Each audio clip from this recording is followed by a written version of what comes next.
मूर्ख लोकांचा आयुष्याचा काल हा झोपेत जातो, जागा झाल्यावर व्यसनात जातो, काही उरला तर भांडणात जातो. व्यसने न तु मूर्खानाम निद्रया कलहेन वा. मूर्खानाम कालः निद्रया कलहेन व्यसनेन गच्छति. मूर्ख लोकांचा आयुष्याचा काल झोपेत, व्यसनात, भांडणात जातो. पण बुद्धिमान लोकांचा आयुष्याचा काल हा शास्त्रचिंतनात, नामचिंतनात व्यतीत होतो. काव्यशास्त्र विनोदेन कालो गच्छति धीमताम.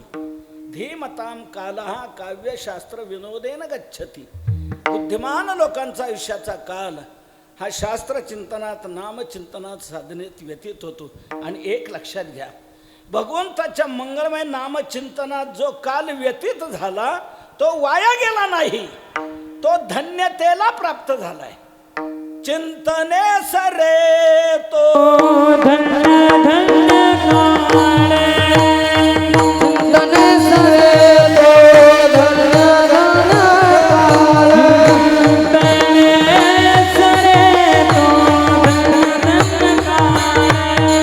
चिंतने सरे तो धन्य धन्य काळे.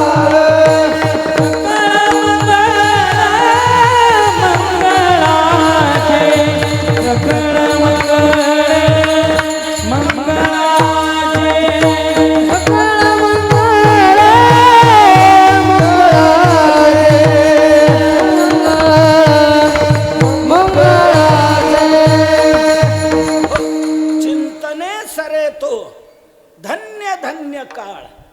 भगवंताच्या मंगलमय नामचिंतनात जो काळ सरला जातो तो धन्यतेला प्राप्त होतो. आपल्या भारतीय हिंदू संस्कृतीमध्ये असं सांगितले, कोणतीही एखादी साधना जर आपण सातत्याने 12 वर्ष केली तर ते एक तप झालं असं मानलं जातं. एक तप झालं. आणि अशी साधना आपण 8 तप केलेली आहे. 2 तपाचा काल का झाला की 12 दुने 24 वर्ष, त्यात 1 वर्षाची वाढ करून 25व्या वर्षाचा आपण रौप्य महोत्सव म्हणून संपन्न करत असतो. तीच साधना 4 तपका झाली, 12 चौक 48, त्यात 2 वर्षाची वाढ करून 50व्या वर्षाचा सुवर्ण महोत्सव संपन्न करत असतो. तीच साधना सातत्याने 6 तपका झाली की 1272, त्यात 3 वर्षाची वाढ करून 75व्या वर्षाचा अमृत महोत्सव संपन्न केला जातो. आणि तीच साधना 8 तप सातत्याने का झाली की त्यात 4 वर्षाची वाढ करून 100व्या वर्षाचा शताब्दी महोत्सव संपन्न केला जातो. आणि आपण ग्रामस्थांनी ही साधना सातत्याने 8 तप केलेली आहेत. म्हणून त्यात 4 वर्षाची वाढ करून हा शताब्दी महोत्सव आपण मोठ्या उत्साहाने संपन्न करत आहात. पण कोणाला असं वाटेल, हा अखंड हरिनाम सप्ताह सातत्याने का करायचा, दरवर्षी का करायचा, त्याच्यातून आडलंय का आपलं, कशा करता हा नाम महोत्सव करायचा, अखंड हरिनाम सप्ताह करायचा, त्याच्या वाचून आडलंय काय आणि त्याने घडतंय काय, तर हा का सातत्याने करावा, तर या नामचिंतनात काय दडलेलं आहे, यातून काय प्राप्त होऊ शकतं, याचा काय महिमा आहे, हेच समजावं या उद्देशाने हा नाम महात्म्यच सांगणारा अभंग आज मी आपल्या पुढे सेवेला घेतलेला आहे. काय नव्हे केले एका चिंतिता विठ्ठले, सर्व साधनांचे सार भव सिंधू तरी पार. जगद्गुरु तुकोबार आहे, भूतलावर अवतीर्ण झाले ते जगाला सन्मार्ग दाखवण्याकरता. जीव रस्ता चुकलेले आहेत, आड रानातून धावतायत, तेव्हा आड रानातून धावणाऱ्या जीवांना सन्मार्ग दाखवण्याकरता आम्ही इथे आलो, अशी तुकोबारांची स्पष्ट भाषा आहे. आम्ही वैकुंठवासी आलो याची कारणासी आलो. कोणतं कारण? आड राने भरले जग. जग आड रानात प्रविष्ट झालेलं आहे. योग्य रस्ता त्यांना कळत नाही, तो रस्ता दाखवण्याकरता आम्ही या ठिकाणी आलो. या जगती तलावर येणाऱ्या 3 प्रकार पडत आहेत.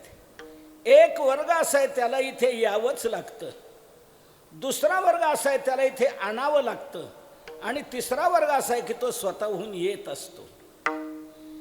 पहिला वर्ग आहे तुम्हा जीवांचा. तुम्हा आम्हाला या ठिकाणी जन्माला यावंच लागतं, नाही म्हणून भागत नाही. का? कर्माची कमाई आपण भरपूर करून ठेवलेली आहे म्हणून. आपलं उरलेलं कर्म भोग दिल्याशिवाय नष्ट होत नाही, म्हणून उरलेलं कर्म भोगण्याकरता आपल्याला इथे जन्माला यावंच लागतं.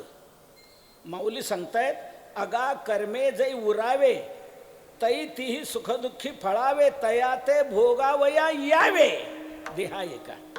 ते उरलेलं कर्म भोगण्याकरता आपल्याला जन्माला इथे यावंच लागतं. दुसरा वर्ग असा आहे की त्याला इथे आणावं लागतं. या वर्गातला कोण असेल तर तो देव आहे. देवाला इथे आणावं लागतं. देवाचं मूळ स्वरूप आहे निर्गुण निराकार, अव्यक्त निराकार, नाही जाकार. अशब्दम स्पर्शम रूपम अव्ययम तथा रसम नित्यम गंधवच्चयत, असं त्याचं मूळ स्वरूप आहे. परंतु जेव्हा जगतात विषम परिस्थिती निर्माण होते, धर्माचा ऱ्हास होतो, अधर्म वाढला जातो, तो भार पृथ्वीला सहन होत नाही, ती वत्सरूप धारण करते, ब्रह्मदेवाकडे जाते. आपल्याला जन्मप्रसंग माहीत आहे. सर्व देवाची प्रार्थना करतात आणि सांगतात, देवा आता या स्थितीत राहून जमणार नाही, तुम्हाला इथे यायलाच पाहिजे, अवतार धारण केला पाहिजे, नामरूप धारण करून अवतार घेतला पाहिजे, तरच धर्माचा ऱ्हास झालेला हा उजळून येईल, अधर्म संपला जाईल, धर्माची संस्थापना होईल. त्याकरता तुम्हाला यायलाच पाहिजे, म्हणून देवाला इथे आणलं जातं. पंढरपूरला तरी पांडुरंग परमात्मा स्वतःहून आला का? नाही. त्याला तिथे आणण्याकरता पुंडलिकरायांना दीर्घकाल महान तपश्चर्या करावी लागली. म्हणून तर तुकोबरा म्हणतात, धन्य पुंडलिका बहुबरे केले निधान आणिले पंढरी. आणिले म्हटले, आणिले.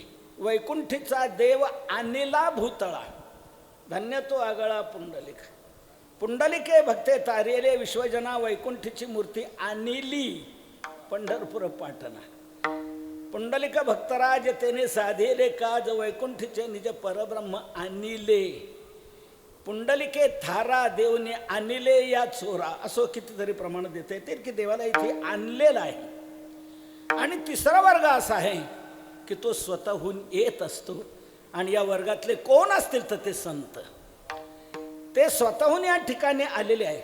यावं लागलं म्हणण्यात अनिच्छा आहे, आणलं म्हणण्यात परेच्छा आहे, आणि आले म्हणण्यात स्वेच्छा आहे. तुम्हा आम्हाला इथे अनिच्छेने जन्माला यावंच लागतं. देवाला परेच्छेने आणलं जातं, संत मात्र स्वेच्छेने आलेले असतात. येथे उपकारासाठी आले, घर जा वैकुंठी. ब्रह्ममूर्ती संत जगी अवतरले, उद्धरावया आले दीनजना. तुकोबारा म्हणतात तसं आम्ही इथे आलो, स्वेच्छेने आम्ही आलो, विश्वाच्या उद्धाराकरता आलो. याचे कारण असे, आलो म्हणे तुका मी नामाचा धारक, उजळावया आलो वाटा, खरा खोटा निवाडा. तुकोबारा स्वेच्छेने विश्वाच्या उद्धाराकरता इथे आलेले आहेत. त्यांनी पाहिलं जीव आड रानातून धावतायत, योग्य रस्ता त्यांना कळत नाही, तो रस्ता आपण दाखवला पाहिजे. म्हणून तुकोबारायांनी सर्व जनतेला रस्ता दाखवण्याकरता येऊन एक क्रांती अशी केली. अनेक रस्ते आहेत देवाकडे जाण्याचे, पण काही रस्ते, काही मार्ग कळत नाहीत, काही मार्ग झेपत नाहीत. कर्म मार्ग, ज्ञान मार्ग ह्या सूक्ष्म वाटा आहेत, ह्या कळत नाहीत. योग मार्ग ही दुस्तर वाट आहे, ती झेपत नाही. म्हणून तुकोबारायांनी पाहिलं या मार्गाने जीव जाताना दिसत आहेत, पण मुक्कामाला पोचतील असं काही सांगता येत नाही. म्हणून याकरता आपण एक करायला पाहिजे, या रस्त्याने जाताच कामा नये. आणि निश्चित हमीचा जो मार्ग आहे नामचिंतनाचा, त्याच मार्गाने सर्व जीव गेले पाहिजेत. म्हणून तुकोबारांनी अशी क्रांती घडवली. अशा काही सूक्ष्म वाटा, काही दुस्तर वाटा मोडून काढल्या. मोडनिया वाटा सूक्ष्म दिसते मोडनिया वाटा सूक्ष्म दिसते मोडनिया वाटा सूक्ष्म दिसते मोडनिया वाटा सूक्ष्म दिसते राजभान झाले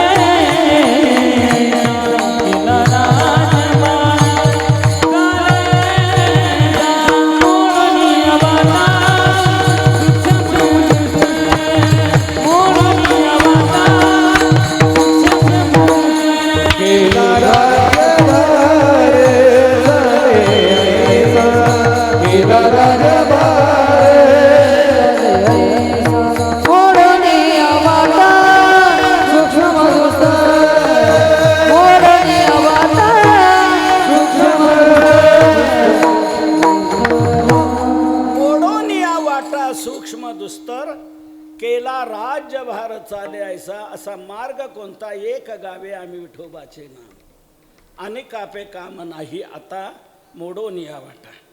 म्हणून तुकोबरांनी नामचिंतनाचा मार्ग जनतेला दाखवला. कधी देहाचं महत्त्व सांगून तुकोबरांनी लोकांना नामचिंतनाकडे वळवावं, कधी युगाचं महत्त्व सांगून लोकांना नामचिंतनाकडे प्रवृत्त करावं, कधी चिडू नये शिव्या देऊ नये म्हणावं तुम्ही अजून का ऐकत नाहीत, किती सांगू तरी नाही कधी. तर कधी पाया पडू नये म्हणावं लागून या पाया विनवितो तुम्हाला करे टाळे बोला मुखीना. वेगवेगळ्या पद्धतीने तुकोबारा समाजाला जनतेला नामचिंतनाकडे प्रवृत्त करत होते. बाबांनो नामचिंतन करा, नामचिंतन करा. इतर काही करायचं राहिलं तर राहू द्या, पण नामचिंतन करायचं राहू देऊ नका. हकारोनी सांगे तुका नाम घेता राहू नका.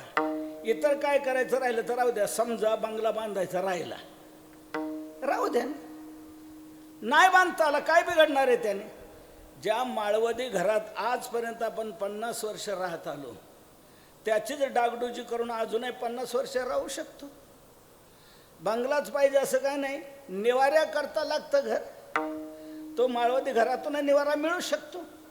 बंगलाच पाहिजे असं काय नाही म्हणजे याचा अर्थ बांधूच नाही असं नाही बरं का, माझं काय म्हणणं नाही तसं. पण बांधायचा जर राहिलाच, नाही बांधता आलं तर काही आपली हानी झाली असं समजू नका. समजा बंगला बांधायचा राहिला आणि मेलो आपण, यमापुढे हजर केल्यावर यम आपल्याला हे म्हणत नाही का रे तो गेवराई सारख्या प्रगतिशील तालुक्यात जन्माला आला आणि बंगला न बांधता खुशाल मेला, चाल मी तुला नरकाला लावणार, असं नाही म्हणणार. यम तिथे हे मात्र विचारेन, तू गेवराई तालुक्यासारख्या गडाने भोवताललेल्या सर्व गड बाजूने असलेल्या तालुक्यात तुला जन्म दिला. अनेक महंत सर्व बाजूने मार्गदर्शन प्रबोधन करत होते आणि तू कधी आळंदीला गेला नाही, पंढरपूरला गेला नाही, पैठणला गेला नाही, देऊला गेला नाही, नामचिंतन कधी केलं नाही, नाम सप्ताहात भाग घेतला नाही. चाल तुला मी नरकाला लावणार. यम मात्र नक्की आहे म्हणणार. यम धर्म म्हणे तया दोषी असी कारे केशवाशी चुकले ती कथा पुराण श्रवण होते तुम्हा कान डोळे मुख संतांची संगती न धराच चित्ती सांगितले दंडू आम्ही रागे म्हणे यमधर्म.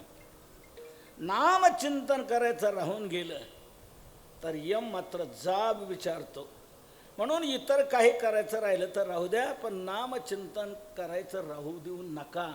हकारोने सांगे तुका नाम घेता राहू नका. वेगवेगळ्या पद्धतीने तुकोबरा लोकांना नामचिंतनाकडे वळवतायत. त्यावेळेला काही बुद्धिजीवी वर्ग बरं का, तर्कवादी वर्ग, अन्य साधनांचा अभिमानी असणारा वर्ग, त्या अन्य साधनांच्या अभिमानी असलेल्या वर्गाला तुकोबरांचं हे म्हणणं खटकलं की तुकोबरा जिथे तिथे हेच सांगतात, विठ्ठल विठ्ठल म्हणा, रामकृष्ण हरी म्हणा, नामचिंतन करा. हेच साधन काय सांगताय? वेदात, शास्त्रात, पुराणादिकात उच्च उच्च दर्जाची साधनं सांगितलेली आहेत. ती राहिली एका बाजूला आणि यांचं चाललंय टुमणं, म्हणा विठ्ठल विठ्ठल, म्हणा रामकृष्ण हरी. आहे काय? यांना जाब विचारला पाहिजे. म्हणून असे अन्य साधनाभिमानी लोक तुकोबारांना भेटले. महाराज, आम्हाला एक बोलायचं तुमच्याशी. महाराज म्हटले, बोला, काय बोलायचं? वेदात, शास्त्रात, पुराणादिकात किती उच्च उच्च दर्जाची साधनं सांगितलेली आहेत. ती दिली तुम्ही सोडून आणि सर्व लोकांना हे सांगत सुटलायत की विठ्ठल विठ्ठल म्हणा, रामकृष्ण हरी म्हणा. आहे काय? उच्च उच्च दर्जाची साधनं ती समाजाच्या पुढे ठेवा. तुम्ही या नामचिंतन करायला सांगता, विठ्ठल विठ्ठल म्हणायला सांगता. महाराज म्हणतात, मग तुमचं म्हणणं काय? आमचं म्हणणं एकच आहे, विठ्ठल विठ्ठल म्हटल्याने काय होणार आहे? नुसती जीभ नाचवली, विठ्ठल विठ्ठल विठ्ठल विठ्ठल म्हणत राहिले. जीभ नाचवली, नुसती बोलत राहिले, विठ्ठल विठ्ठल म्हटल्याने काय होणार आहे? असं ज्या वेळेला अन्य साधनाभिमानी लोक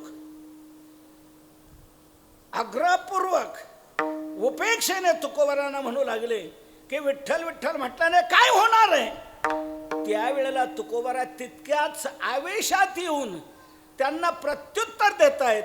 अरे विठ्ठल विठ्ठल म्हटल्याने काय होणार नाही सांगा.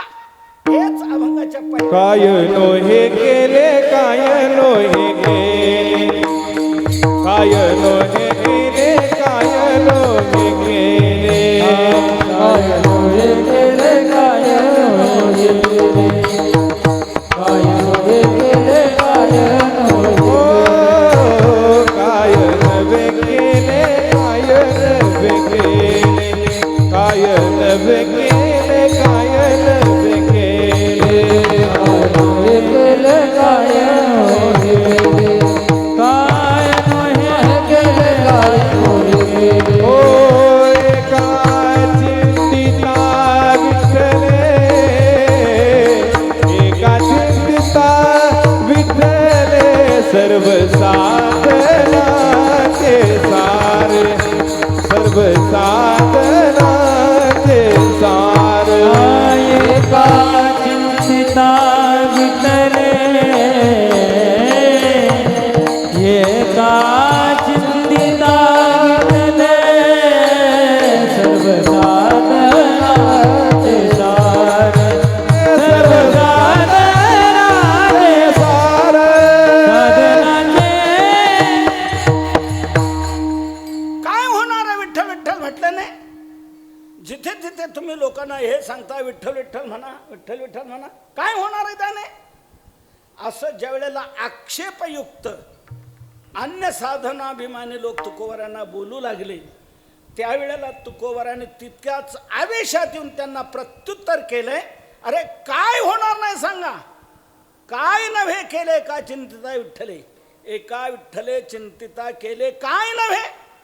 एका विठ्ठलाचं चिंतन केलं असताना काय होणार नाही, काय होणार नाही. याचा अर्थ काय? सर्व काय होईल, तुम्ही जे म्हणाल ते होईल म्हणा. चिंतने नाम संकीर्तने गोविंदाच्या, नाम संकीर्तने गोविंदाच्या, अवघे होती नाम एकाया चिंतने नाम संकीर्तने गोविंदाच्या, नाम संकीर्तने गोविंदाच्या.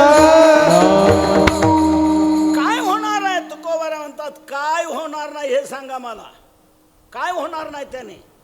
तुम्ही जे म्हणाल ते होईल. अवघे होती लाभ एका या चिंतने, या एका चिंतने अवघे लाभ होती. या एका नामचिंतनातून सर्व काय लाभ तुम्हाला प्राप्त होईल. तुम्ही जे म्हणाल ते होईल. नामचिंतनाने सर्व काय लाभ प्राप्त होईल. अवघेची लाभ बैसलिया घरा, येती भाव धरा एके ठाई, येणे एके केले अवघे होय सांग, अच्युताचा योग नाम छंद, आवडी विठ्ठल गायीजे एकांती, अलभ्यते येती लाभ घरा, नलगे हलावे चालावे बाहेरी अवघेची घरी बैसलिया. सर्व काय तुम्हाला प्राप्त होईल एका नामचिंतनाने. पटत नाही हो, जोर देऊन तुम्ही नुसतं बोलता पण पटत नाही. नाम घेतल्याने कुठे काही फायदा होतो, लाभ होतो असं आम्हाला व्यवहारात तर काय दिसून येतं की नाम घेतल्यामुळे असं झालं. ए बाळा, तुला मी एक विचारू का? तुला भूक लागते का?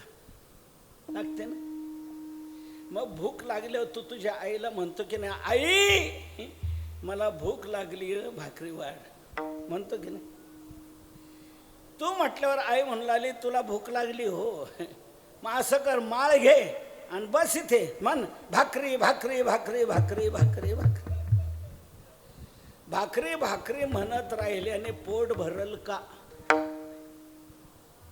भाकरी भाकरी म्हटल्याने पोट भरणार नाही. आणि तुम्ही नाव घ्यायला सांगता त्याने सगळं काही होईल म्हणता, पटत नाही.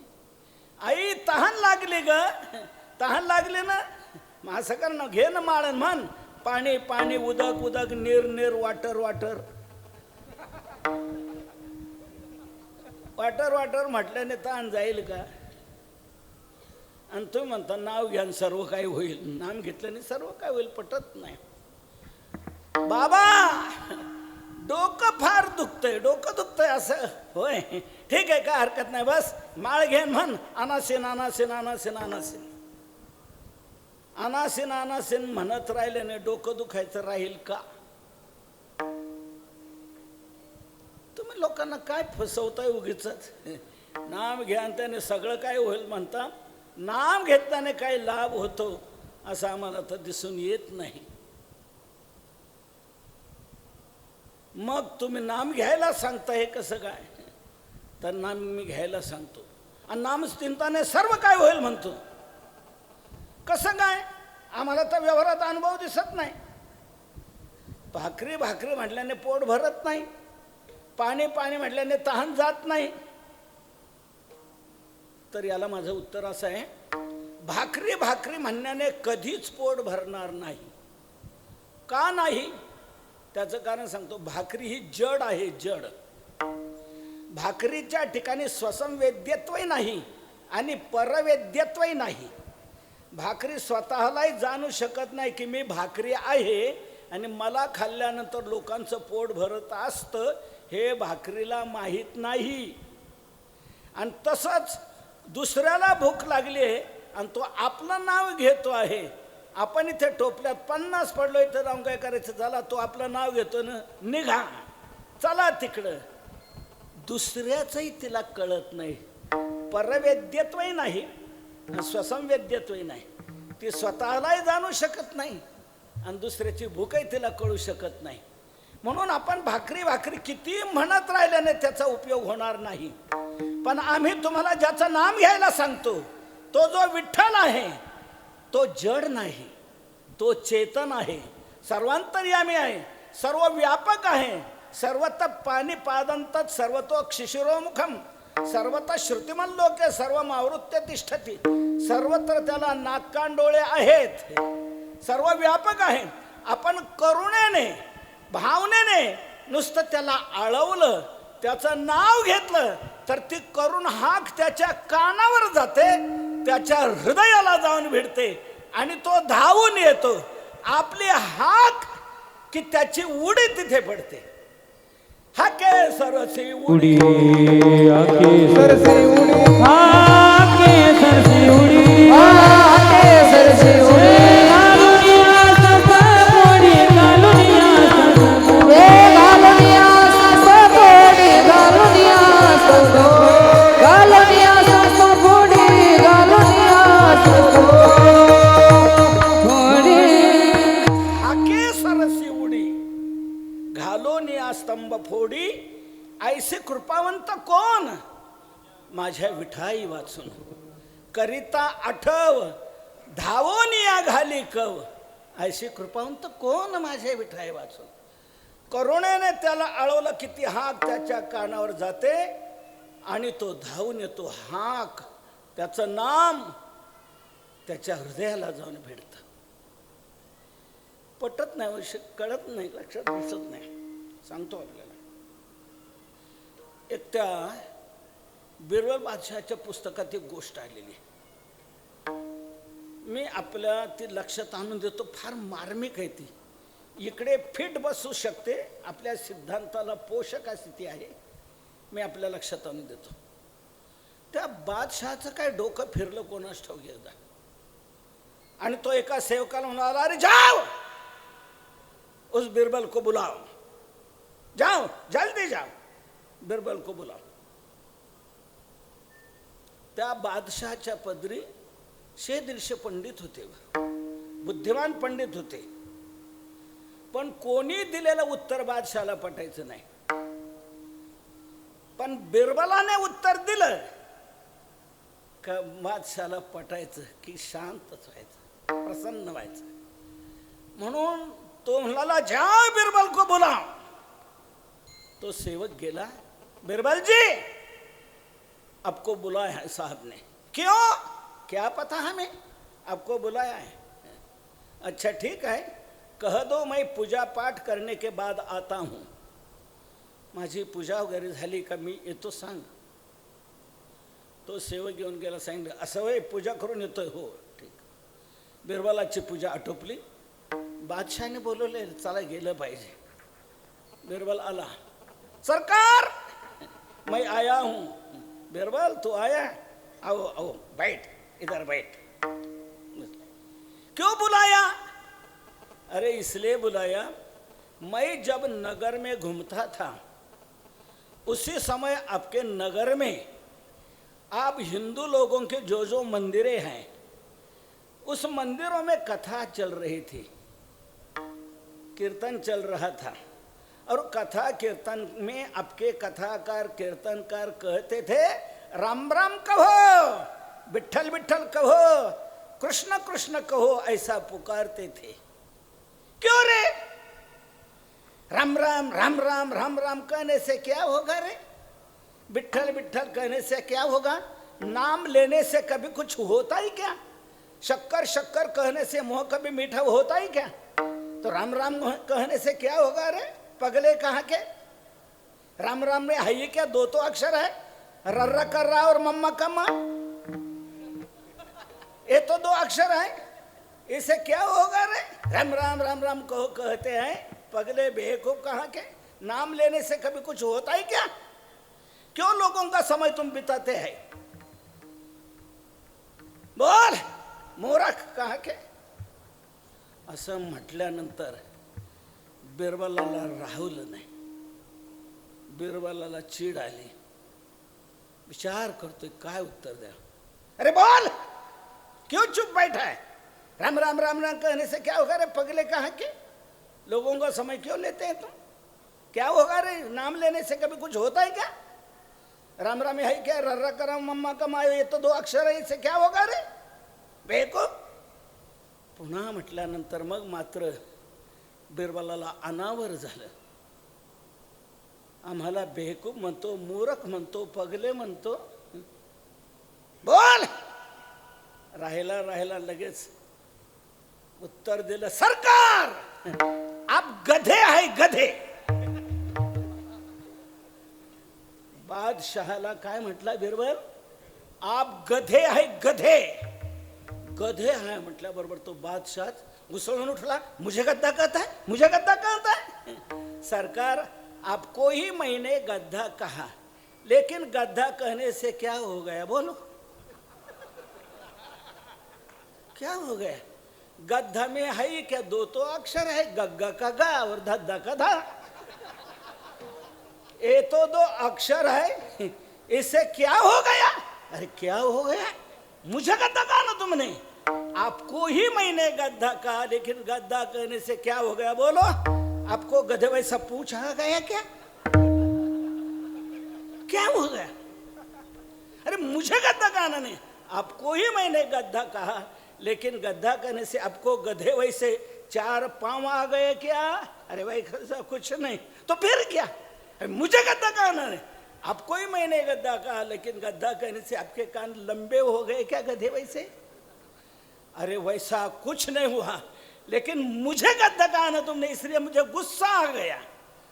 सरकार एवढंच ध्यानात घ्या, तुम्हाला उद्देशून मी गद्दा शब्द वापरला, ते शब्द तुमच्या हृदयाला जाऊन भिडले, तुम्ही उसळून उठलात. तसं आम्ही राम म्हणतो, विठ्ठल म्हणतो, कृष्ण म्हणतो, आमच्या रामाला विठ्ठलाला उद्देशून म्हणतो. म्हणून आमची ती करुण हाक त्याच्या कानावर जाते आणि तो धावून येतो. त्याला राहवलं जात नाही, धीर धरवला जात नाही. तुका म्हणे करुणा बोले, तुका म्हणे धीर विठ्ठल निघेना, निघेना, धीर विठ्ठल निघेना. तुका म्हणे करुणा बोले, धीर विठ्ठल निघेना, धीर विठ्ठल निघेना, धीर विठ्ठल निघेना. तुका म्हणे करुणा बोले, धीर विठ्ठले निघेना. करुणा बोलाने त्याला आळवल्यानंतर त्याला धीर धरवला जात नाही. उठाउठी करी स्मरणाचा धावा, धरवत देवा नाही धीर. त्याला धीर धरवला जात नाही आणि तो धावून येतो. भक्ताच्या रक्षणाकरता धावून येतो आणि भक्ताचं रक्षण करतो. महाभारतातला एक प्रसंग मी आपल्या लक्षात आणून देतो. ए प्रतिकामी, जा त्या द्रौपदीला सभेत घेऊन ये, दुर्योधनाने सांगितलं. तो प्रतिकामी नावाचा सेवक गेला आणि द्रौपदीला म्हणला, आपल्याला सभेत बोलवले दुर्योधन महाराजांनी. द्रौपदीने सांगितलं, मी रजस्वला अवस्थेमध्ये आहे, सभेत येण्यास मी योग्य नाही, म्हणून मी काही येत नाही. असं म्हटलं. तो प्रतिकामी परत आला आणि सांगितलं दुर्योधनाला की ती म्हणते मी सभेत येण्यास योग्य नाही, मी येऊ शकत नाही. मूर्ख आहे. दुःशासना, चाल ये, जा तू. आणि ती येत नसेल तर तिला खेचून केस धरून ओढत आण सभेमध्ये. दुर्योधनाने सांगितलं, दुःशासन गेला. आपल्याला दुर्योधन महाराजांनी बोलवलंय सभेमध्ये का? आम्ही द्यूतात तुला जिंकलेलं आहे, तुला आम्ही आमचं दासी केलेलं आहे, म्हणून दासीवर मालकी आमची आहे. दुर्योधन महाराजांनी बोलवलं, यायला पाहिजे. तेव्हा ती म्हणते मी रजस्वला अवस्थेमध्ये आहे, एक वस्त्र धारण केलेली आहे, मी सभेत नेण्यास योग्य नाही. योग्य नाही, योग्य धरले केस द्रौपदीचे दुःशासनाने. ती अशी नम्र होऊन म्हणते आहे, सा कृष्यमाना नमितांग यष्टी शनैर्वाचाथ रजस्वला अस्मि. अहम रजस्वला अस्मि, मी रजस्वला आहे, आग्रह धरू नका, नेऊ नका. दुःशासन म्हणतो, रजस्वला वा भवयाज्ञसेनी एकांबरा वाप्य थवा विवस्त्रा द्युते जिताचासी कृतासी दासी दासीषु वासश्च यथोपजोषम. तू रजस्वलास, एक वस्त्र धारण केलेले असो का वस्त्र रहित असो, आम्हाला काय त्याचं कारण नाही. द्युते जिताचासी, द्युतामध्ये तुला जिंकलेला आहे. कृतासी दासी, दासी तुला केलेला आहे, म्हणून दासीषु वासश्च, दासीला वस्त्र असावं की नसावं हा मालकाच्या इच्छेचा प्रश्न आहे. चालायला पाहिजे. धरले केस ओढत आणलं सभेमध्ये. शाब्बास दुःशासना, काम केलं. बसला. ऐका आता पुढे काय पुन्हा त्या दुर्योधनाच्या डोक्यात आलं. दुःशासना, अरे काय सोंगानो नुसता उभं केलेलं आहे सभेत. ओठ, फेड तिचं वस्त्र, फेड. मला सांगा आता त्या द्रौपदीची काय अवस्था झाली असेल. या भर सभेमध्ये थोर कुलपुरुषांच्या पुढे वस्त्र रहित केलं जातंय, नग्न केलं जातंय. काय त्या द्रौपदीची अवस्था झाली असेल. एखाद्या आर्य महिलेला थोर कुलपुरुषांच्या पुढे डोक्यावरचा पदर खांद्यावर पडलेला लज्जास्पद वाटतो, ती सावरण्याचा प्रयत्न करते. आणि त्याच आर्य महिलेला जर वस्त्ररहित केलं जात असेल, नग्न केलं जात असेल, तर तिच्या दृष्टीने किती ती लज्जास्पद गोष्ट आहे. काय वाटलं असेल त्या द्रौपदीला. भयानक घाबरले, लज्जित झाले. आता कोण माझी लाज राखणार. सिंहासारखे पती पांडव त्यांच्याकडे पाहिलं, त्यांनी माना खाली घातल्या. भीष्म द्रोणादिकाकडे पाहिलं, त्यांनी माना खाली घातल्या. त्यावेळेला द्रौपदीच्या एक लक्षात आलं, मागे वशिष्ठ मुनी आपल्याकडे अरण्यात आले होते. त्यावेळेला त्यांनी सांगितलं होतं की महान संकट आपल्या जीवनात आल्यावर त्या प्रभूचं स्मरण करावं, त्याचं चिंतन करावं. ज्ञातम मया वशिष्ठेन पुरा गीतम महात्मना महत्यापदी संप्राप्ते द्रौपद्या चिंतितो हरी. वशिष्ठाने सांगितलंय महान संकट आल्यावर त्या प्रभूचं स्मरण करावं. म्हणून त्याने लगेच द्रौपदीने सुरू केलं, हे द्वारकेचा राजा, अरे तू कुठे गुंतला. कोठे गुंतलासे द्वारकेच्या राया, कोठे गुंतलासे द्वारकेच्या राया, गुंतलासी द्वारकेच्या राया, कोठे गुंतला द्वारकेच्या सया लावियला वेगा सया लाविला वेगा वेगा वेगा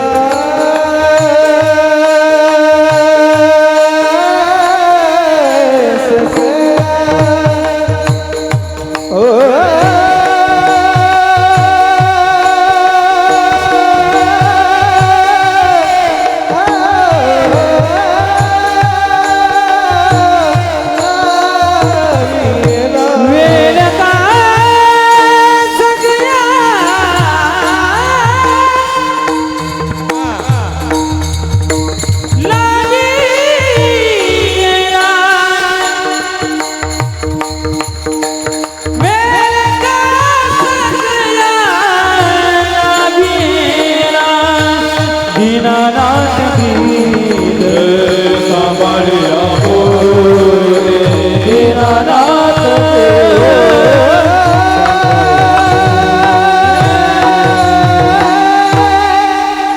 द्रौपदीने करुणेने देवाला आळवलं, हे द्वारकेचा राजा, अरे तो कुठे गुंतला सांग. का बरं वेळ लावलेला आहेस. तुझं नाव दीनानाथ आहे ना, तुला आपलं ब्रीद सांभाळायचं नाही काय.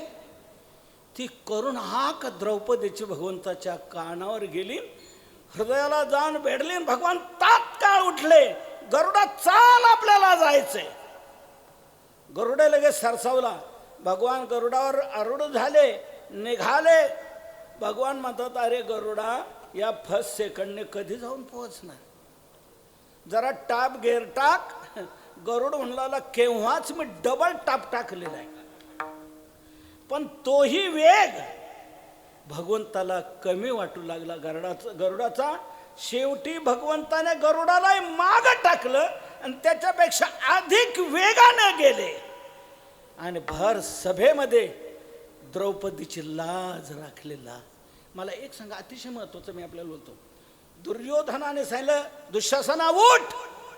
सोंग आणून उभं केलेलं आहे, त्याला तिथून उठायला आणि द्रौपदीपर्यंत पोहोचायला आणि वस्त्र फेडायला कितीक वेळ लागणार आहे. कितीक वेळ लागणार आहे. किती अल्प, पण त्याच्याही पेक्षा वेगात, त्याही कालापेक्षा वेगात भगवान धावून आले आणि भर सभेमध्ये द्रौपदीची लाज राखली की नाही.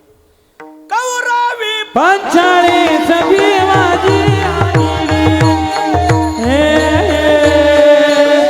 वस्त्र हरणे वस्त्र कैसी दाणी नामुनी वस्त्र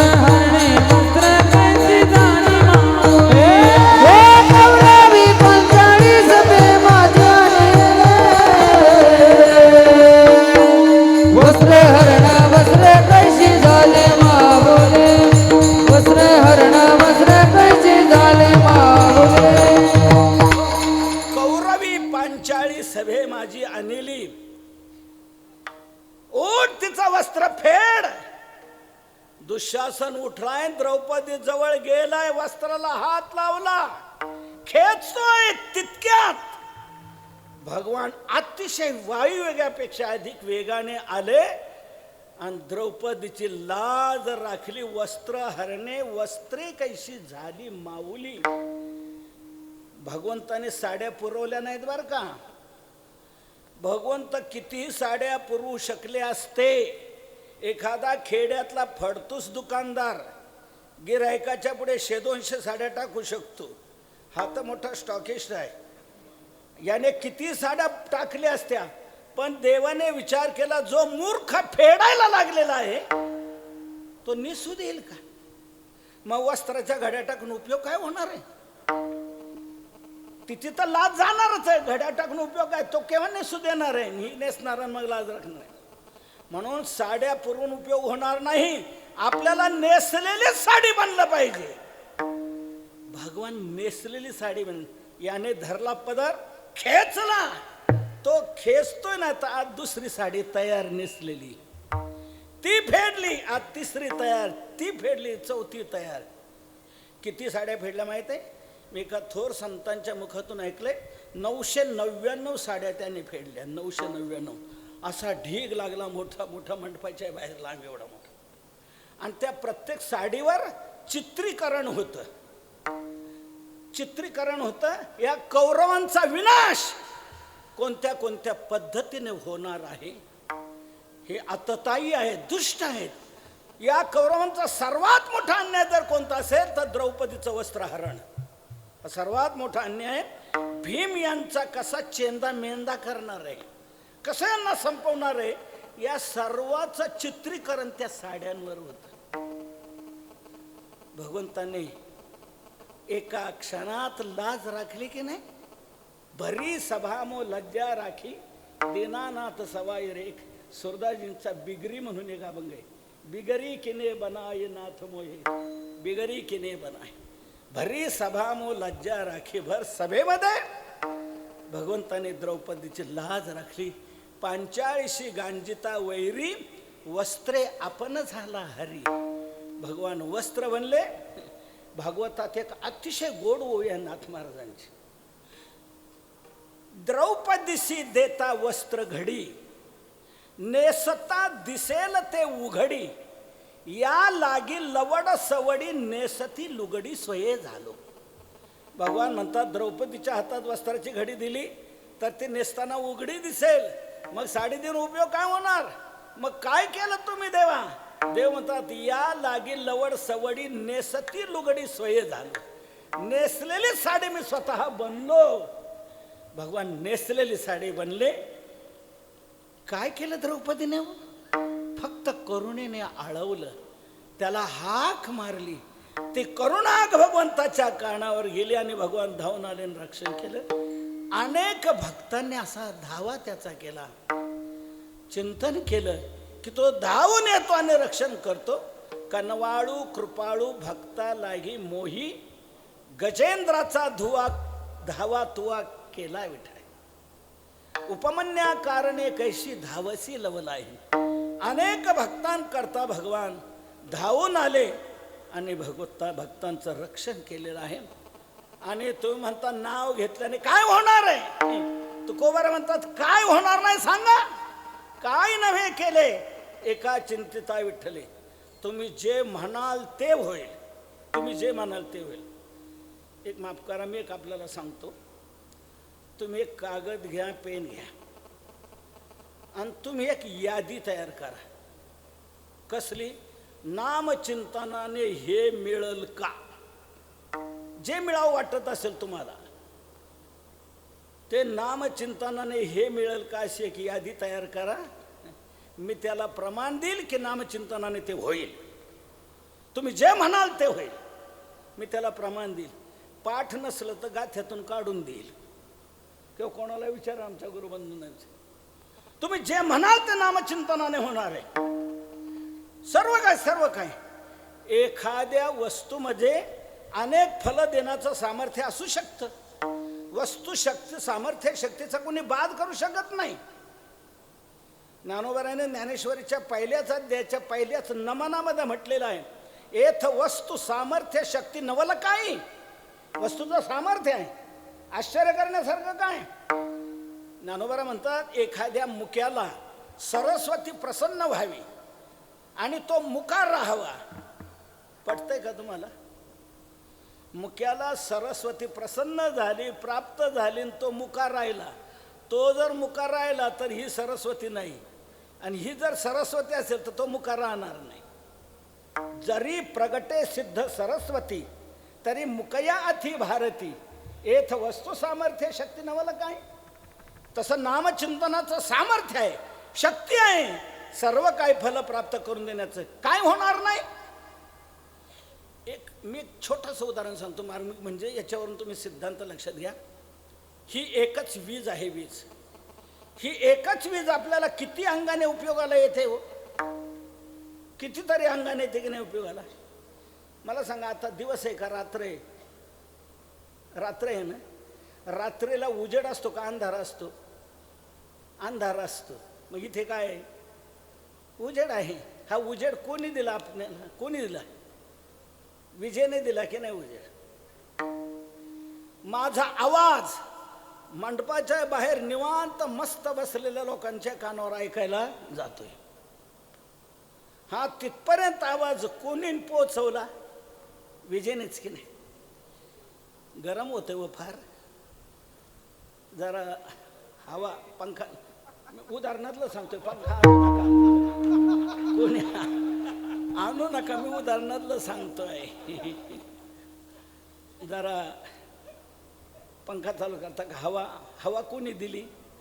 विजेनेच दिली की नाही. उजेड दिला विजेने, आवाज मोठा केला विजेने, हवा दिली विजेने. एक म्हणला मला चावत नाही हो, जरा शेंगदाण्याचा कूट करून देता का? म्हणे देतो. कूट कोणी करून दिला? लगेच विजेने. एक जण म्हणायला लागला मला गरम पाणी पाहिजे हो, गरम पाणी देता का? लगेच गरम पाणी कोणी करून दिलं? विजेने. एक जण म्हणाला नाही मला थंड पाणी हवं आहे, थंड देता का? थंड पाणी कोणी दिलं? गरम आहे विजेनेच, थंड आहे विजेनेच. ही दोन विरुद्ध कार्य आहे, गरम आणि थंड.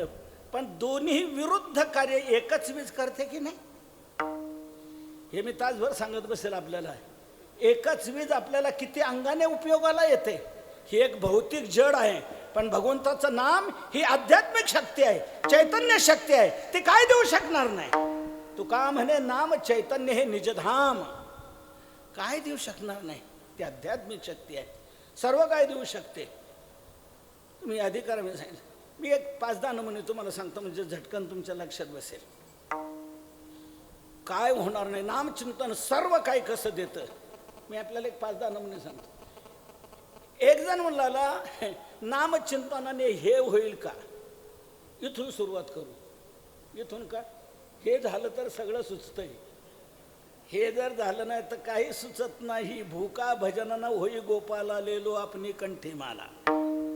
हे झालं तर सगळं काय सुचतंय. भरेल का पोट? तुकोबारा म्हणता नक्की. हरी म्हणता भुक्ती, हरी म्हणता मुक्ती. एक जण म्हणाला महाराज मला जेवणच काय वाटत नाही. नामचिंतन करणारा कधीच उपाशी मरत नाही, कधीच उपाशी. नामचिंतन करणाऱ्याला लोक पाया पडून खाऊ घालतायत. काय आपला सगळ्यांचा काय अनुभव आहे. तसं पाहू गेलो ना तर आम्ही कुठल्याच लायकीचे नाहीत, पण तरी तुम्ही लोक पाया पडून खाऊ घालता. काय आमच्याजवळ, काय आमची भक्ती. आमच्या नावाच्या मागे ह भ प लावलं जातं. हरिभक्ती परायण. आता परायण ही सर्वोच्च अवस्था आहे, सर्वोच्च अवस्था आहे. मन्मना भवमत भक्तो मध्याजी माम नमस्कुरु मामे वैश्यशी युक्तवैव महात्माना मतपरायणा. मतपरायण ही सर्वोच्च अवस्था आहे, पण ती आम्हाला लावली जाते हरिभक्ती परायण. पण एक सांगू का खरं, आमची हरिभक्ती कशी आहे हे हरीलाच माहीत ना, आम्हालाच माहीत. पण तरी तुम्ही लोक पाया पडून आम्हाला खाऊ घालता की नाही. काय करतो आम्ही? वेडवाकडं नाम घेतो एवढंच ना, दुसरं काय आमच्याजवळ भांडवल काय. आमचे वैकुंठवासी परमपूज्य गुरुवर्य नारायण मास्तर भाऊसाहेब वरोलीकर ते एक नेहमी म्हणायचे, खरा दुष्काळ पडला केव्हा समजायचं, ज्या वेळेला वारकरी उपाशी मरतील तेव्हा, त्यावेळेला खरा दुष्काळ पडला. लोक जनता स्वतः उपाशी राहील ती, पण वारकऱ्याला विनमुख नाही लावणार, वारकऱ्याला खाऊ घालणार, विनमुख नाही लावणार, स्वतः उपाशी राहील. एकदा मुलाला मला पोट भरण्याचं काही वाटत नाही, खाऊ नाही मी उपाशी राहील का. तुकोबार म्हणतात नक्की, राम म्हणे ग्रासो ग्रासी तोच जेविला उपवासी. एक जण म्हणला नामचिंतनाने यज्ञ होईल का. तुकोबार म्हणतात नक्कीच. राम म्हणत वाट चाली यज्ञ पाबुला पाबुली, यज्ञ पाबुला पाबुली, यज्ञ पाबुला पाबुली. राम म्हणता वाट चाली यज्ञ पाबुला पाबुली, यज्ञ पाबुला पाबुली, यज्ञ पाबुला पाबुली. राम म्हणता वाट चाली यज्ञ पाऊला पाऊली. एक पाऊल टाकलं की एक यज्ञ झाला. एकदा मुलाला नामचिंतनाने शरीर शीतल होईल का. तुकोबार म्हणता नक्की, नाम घेता कंठ शीतळ शरीर. समुद्र मंथन करण्यात आलं. समुद्र मंथन देवाने असुरांनी केलं. 14 रत्न बाहेर पडली त्या समुद्र मंथनातून. चांगली चांगली रत्न चांगल्या चांगल्यांनी लांबवली. खाली राहिलं ते विष फक्त. ते कोणी घ्यायचं. सगळ्यांनी आग्रह धरला, शंभो आपणच घेऊ शकता. भगवान शंकराने ते हलहलविष घेतलं. अंगाचा दाह होऊ लागला भयानक. चंद्र डोक्यावर घेतला दाह शांत होईना. गंगा डोक्यावर घेतली दाह शांत होईना. चंदन अंगाला लावला दाह शांत होईना. सर्प अंगावर घेतले दाह शांत होईना. शेवटी नामचिंतन केलं भगवान शंकराने. त्यावेळेला अंगाचा दाह शांत झाला. शिव हळाहळे तापला, नामे तोही शीतल झाला. नामस्मरे निळकंठ आपणास हित निवाला. एक जण म्हणू लागला नामचिंतनाने ताप जाईल का. तुकोबार म्हणतात नक्कीच. तुका म्हणे मन पावोनी विश्रांती त्रिविध नासती ताप क्षणे. एक जण म्हणू लागला नामचिंतनाने पाप जाईल का. अरे याच जन्मातलं पाप काय, जळतील पापे जन्मांतरे. एक जण म्हणू लागला पुण्य मिळेल का. अरे पुण्याची गणना कोण करे. एक जण म्हणू लागला मुक्ती मिळेल का. रे एकच मुक्ती काय. तुका म्हणे नामापाशी 4 मुक्ती. ऐसे बहुता ग्रंथी बोलिले भक्ती मुक्ती 4 घरी त्यांच्या. इथून सुरुवात केली तुम्हाला मुक्तीपर्यंत नेऊन पोहोचवले. इतकं नामाने प्रत्येक दिले. विष्णू सहस्रनामात देखील नामचिंतनाने काय मिळणार ती फलश्रुती विष्णू सहस्रनामानंतर सांगितलेली आहे की नामचिंतनाने तुम्ही जे म्हणाल ते प्राप्त होईल. अर्थार्थी 4 मापनुयात. अर्थार्थी असेल तो अर्थाची त्याला प्राप्ती होईल. त्याला धर्माची प्राप्ती होईल. त्याला जे जे हवं आहे ते सर्व त्याला नामधारकाला मिळू शकेल. अशी फलश्रुती विष्णू सहस्रनामात पुढे दिलेली आहे. आपण पहा. मुळात नामचिंतन सर्व काय फल देण्याचं सामर्थ्य त्याच्यात असल्यामुळे तुकोबारा म्हणतात आमचं म्हणणं आहे.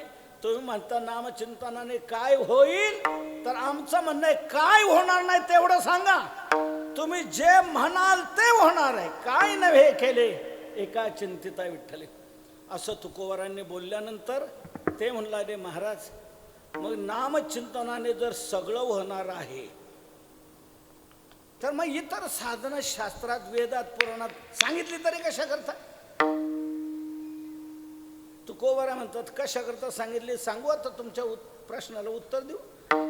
सांगितली कशा करता.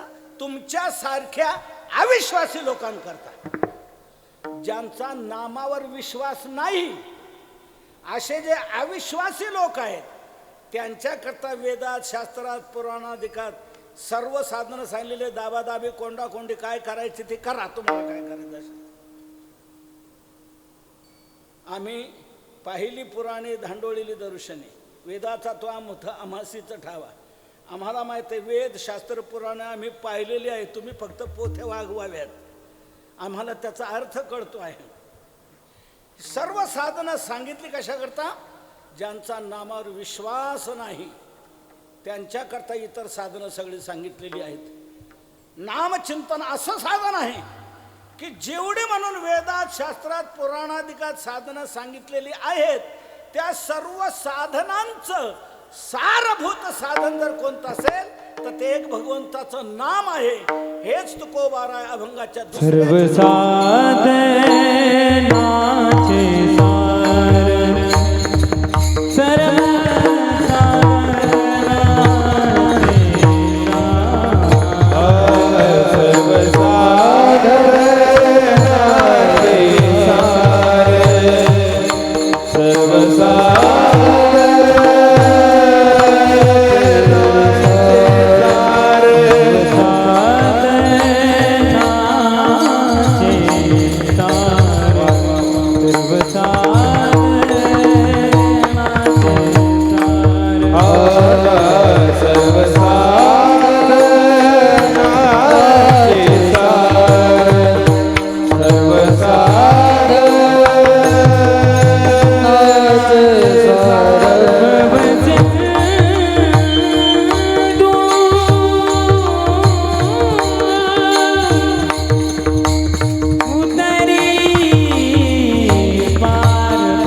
सर्व साधन आहे हे सामान्य नाही.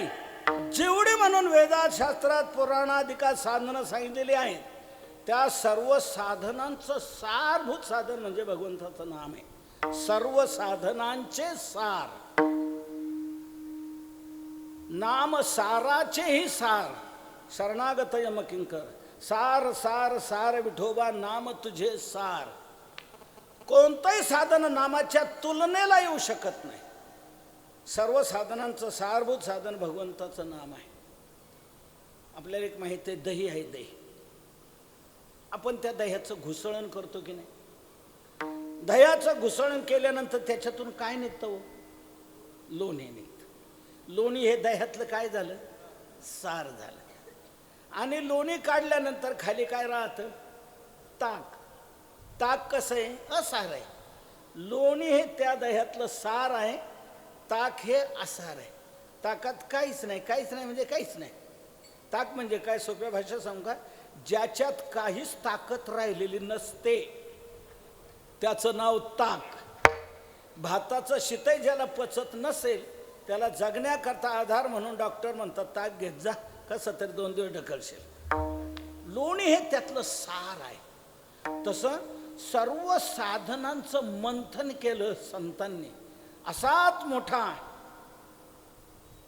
संशय जिकडे तिकडे सुरू झाला, चर्चा सुरू झाली की नाम साधन काय सांगतात.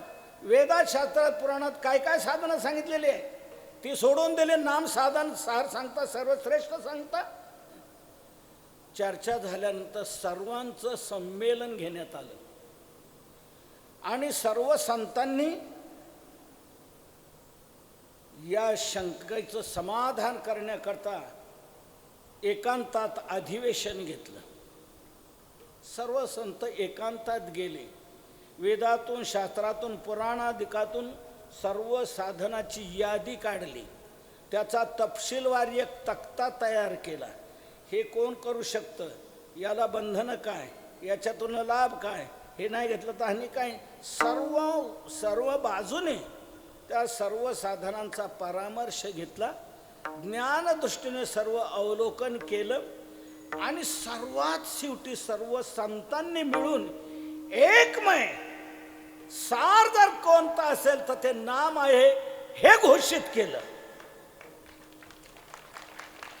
संत एकांती बैसले, सर्वही सिद्धांत शोधिले, ज्ञानदृष्टी अवलोकिले, सारांश काढे निवडून ते एक श्री हरीचे नाम. सर्व संतांनी एकत्र बसून ज्ञान